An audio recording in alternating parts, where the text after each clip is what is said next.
Assalamualaikum warahmatullahi taala wabarakatuh. Bismillahirrahmanirrahim. Alhamdulillahirabbil alamin.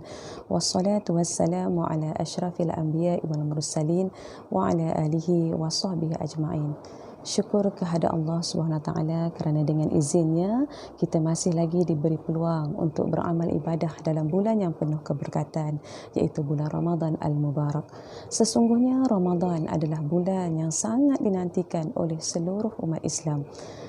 Menurut Ibn Rajab Al-Hambali menjelaskan tentang hakikat Ramadan dengan berkata, bagaimana tidak bergembiranya seorang yang beriman apabila tibanya Ramadan, dengannya dibuka pintu-pintu syurga, dan bagaimana tidak bergembiranya seorang pendosa apabila dengannya ditutup pintu-pintu neraka, dan bagaimana tidak bergembiranya seorang yang berakal apabila di dalam Ramadan dibelenggu syaitan durjana.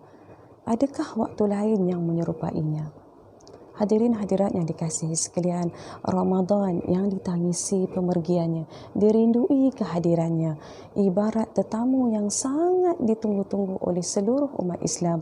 Kini tetamu itu sudah berada bersama kita dan sedikit masa lagi akan meninggalkan kita. Sejauh manakah kita telah memuliakan tetamu dambaan kita ini? Maka dengan ruang dan peluang yang masih berbaki, jom sama-sama kita muhasabah diri dan sama-sama memaksimalkan amal ibadah kita. Persoalannya bagaimana? Pertama, kita bersedia memohon ampun dan taubat kepada Allah Subhanahu Wa Taala.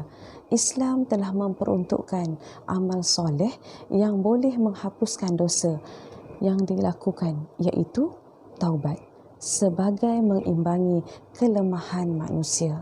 Dengan sifat At-Tawwab dan Al-Ghafur Allah Subhanahu Wa Taala, Allah tidak akan membiarkan hamba-Nya begitu sahaja.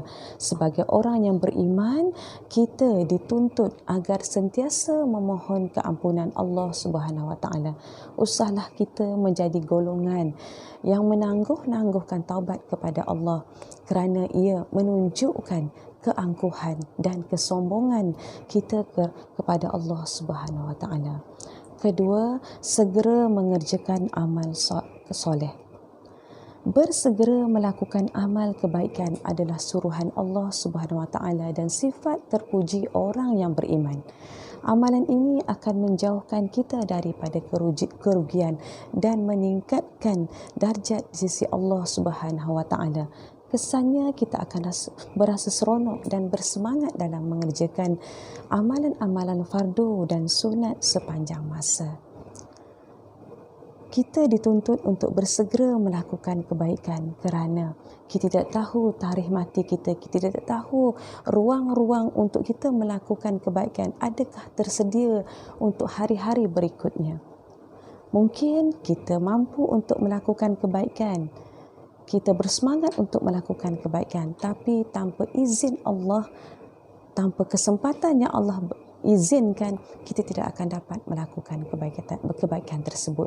Sebagai contohnya, sebelum kita diuji dengan wabak penyakit coronavirus ini, kita berpeluang untuk melakukan solat berjemaah, mengunjungi masjid pada bila-bila masa sahaja. Tetapi dalam tempoh ujian ini, kita diberi ruang yang sedikit, terpaksa mematuhi SOP yang telah ditetapkan untuk mengerjakan solat berjemaah di masjid. Jelas menunjukkan pada kita bahawa ruang dan kesempatan untuk melakukan kebaikan adalah hak Allah. Maka apabila kita diberi ruang, apabila kita diberi kesempatan, gunakanlah kesempatan dan ruang itu sebaik-baiknya. Dan kini kita masih lagi berada dalam bulan Ramadan. Di penghujung-penghujung Ramadan ini, rebutlah peluang untuk mendapat Lailatul Qadar. Rebutlah peluang untuk mendapat keampunan Allah. Dan di sinilah ujian buat kita, sejauh manakah kita menggunakan ruang dan peluang yang diberikan. Sesungguhnya kehadiran Ramadan yang disambut dengan ketulusan hati dan kelapangan fikiran akan membentuk sahsiah seseorang yang teguh hatinya dalam mempertahankan keimanan dan ketakwaan kepada Allah Subhanahu wa taala.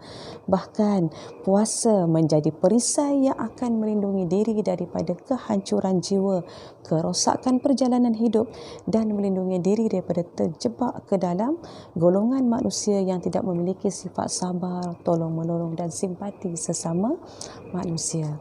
Sesungguhnya moga kita menjadi insan yang redha, yang bersyukur atas segala ujian yang telah diberikan oleh Allah, dan dengan rasa syukur dan redha itu akan membentuk sifat mulia, sifat mengharapkan kasihan belas daripada Allah Subhanahu wa taala.